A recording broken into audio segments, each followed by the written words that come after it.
On today's Apple Daily, huge discounts on some Intel-based Macs, but should you buy? Back to school program launches in the Southern Hemisphere, and why Apple's app tracking transparency might actually make us all less safe. For the latest Apple news, rumors, and leaks, every weekday at 12 UTC, join us in the iCave. Thank you, Siri, and I'm iCave Dave. Thank you for joining me today. And it's a weird day. I was almost in two minds about whether we should even put out a video today with everything that's going on in the US. If you live over there, my thoughts are with you. I hope that we get through this kind of unrest period very, very quickly. It is a little bit terrifying what's going on. I just hope that you all stay safe and that the country can move back to a bit of normality. Fingers crossed. Just wanted you to know that my thoughts are with you.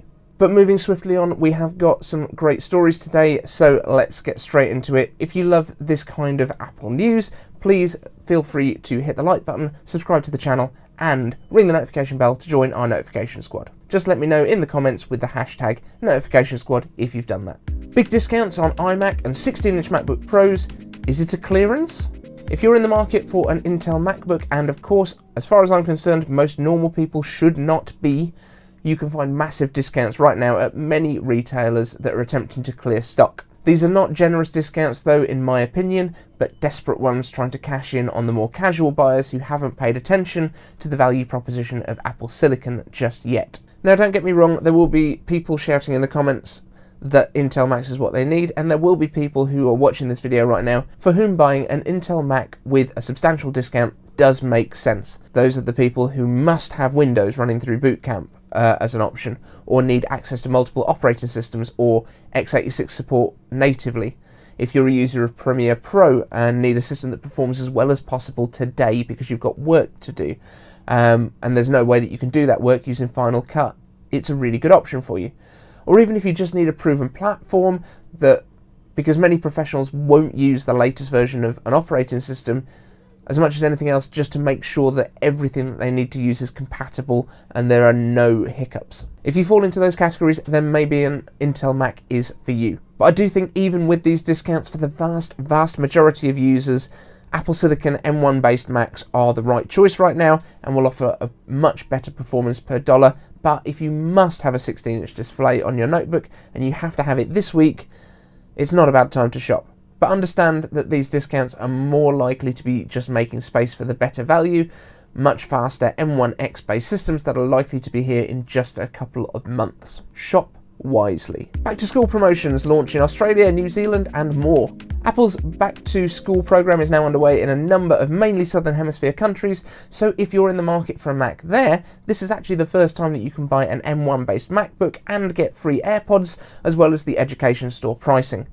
But if you're not in education, then you should absolutely not befriend a student and get access to these amazing deals, because that would be really naughty. You don't even have to just stick with the standard AirPods either. You can upgrade to AirPods with a wireless charging case or AirPods Pro. But again, bear in mind, we think there is a possibility that the AirPods are going to be updated really soon, possibly as early as next week for the base generation. That doesn't mean that the old AirPods won't still be awesome. It just means that there might be something cooler just around the corner, if that's the reason that you're buying. There is an easy way for social media apps to get around app tracking transparency, and it could be a bit worrying, and it's probably Apple's fault. Many tech blogs are now reporting that a number of apps will try to circumvent Apple's new app tracking rules with hashed email addresses to try and fingerprint your device for tracking. But do they need to? We'll talk about Facebook for purposes of this, but bear in mind that Google has also been avoiding updating its apps recently, which seems to be in order to avoid potentially these app privacy tracking prompts. But it's occurred to me that there is a much more simple way for these companies to get around the App Store privacy restrictions in a way that Apple could really struggle to stop.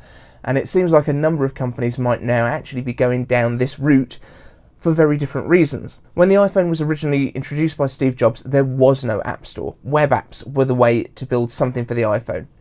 These browser-based experiences were not amazing, but they did work, and in the last decade we've come a hugely long way in terms of mobile-first web browsing, and the majority of web traffic is now coming from these mobile browsers, if it's not from within an app already. The App Store is the gateway that Apple uses to make sure that apps are not infringing on privacy as far as they can, and not using our data maliciously, and it's a function of Apple's walled garden in the App Store that is what in general stops normal users, the ones who don't know and shouldn't need to know about cookie settings and sandboxing apps and reputable safe software sources, and from making the mistakes that have made antivirus software and firewalls such a delightful feature on open platforms like Windows and Android, where you have the freedom to make all the mistakes you want and it's all on you. I love some freedom, me. And we're already seeing it on the Mac, even though Apple Silicon is fully capable of running Facebook, YouTube, Instagram and other apps with almost zero work on behalf of the developers for a minimum working version. Facebook and Google have actively told the system not to include their apps in the Mac App Store. Why? Not because they don't think it would be a great experience, because let's be honest, any experience for Instagram on the desktop would be better than none, or even, one day, maybe make an iPad app. But because they would have to abide by Apple's tracking transparency policies and privacy nutrition labels there. But if you're accessing through a browser, especially one that doesn't actively protect your privacy in the way that Safari does, like Chrome, they will have far more access to your data and your movements online outside of their own websites. So, I'd expect certain features of Facebook that arrive in future updates maybe to not appear in the Facebook app on iOS. Not because of any technical limitation, the developers could absolutely put them in there, but because slowly and surely Facebook would prefer people to start using their own platform through a browser again, and if possible probably Chrome rather than Safari. So if you don't find a new feature in the app, search online and find that it'll work great through the browser though. Just take a moment to ask why. When Facebook starts to put more work into making their own Facebook web page on your phone work better than the app, run faster, or the app starts stuttering when you use it, maybe ask the question of why that is. Now, Apple is not free of blame here, and while I think that their intent is certainly on the right side of the argument, they've made bad decisions in certain places, especially with things like Stadia and xCloud game streaming services. They want each game to be listed in the App Store as its own app, which I didn't think was a big deal. It stops the service from including games that Apple might find questionable for certain reasons like violence Call of Duty is still in the App Store. As Rene Ritchie pointed out, it's almost exactly the same as a video streaming service, even at a technology level, just with more complex controls from the user's side, with the game being played on a remote server and simply streaming you the video output. What's the difference between a single app like Netflix offering a huge catalogue of movies and a single app like xCloud or Google Stadia offering a huge library of games? It actually doesn't make any difference. So what's the solution that these companies have come up with? Offer that game streaming service inside the browser. That means that Apple loses its cut from the App Store and any control over what games can be included. And I think it's what many of the apps that are going to lose ad revenue because Apple wants them to get your tracking permissions will do too, because money is always a big motivator. I don't blame Apple for wanting to protect us, I applaud them. I just wonder if they've pushed a little bit too hard this time for the social media companies to let this slide, because they'll use the fact that most of us, although we say we care about privacy, actually care more about convenience and features to lead us out of the safety of our walled garden without realising what's on the other side of that wall. I'd love to know your thoughts. Do you even still use the big social media networks? Do you still use Facebook? Do you still use Instagram? Do you still use YouTube? This is the thing, we're all on YouTube, we're watching this on YouTube, and there is a reason that YouTube app is not coming over to the Mac, because Google wants more access to your data so that they can sell you stuff, because that's what their whole platform is based on. And advertising is not a problem.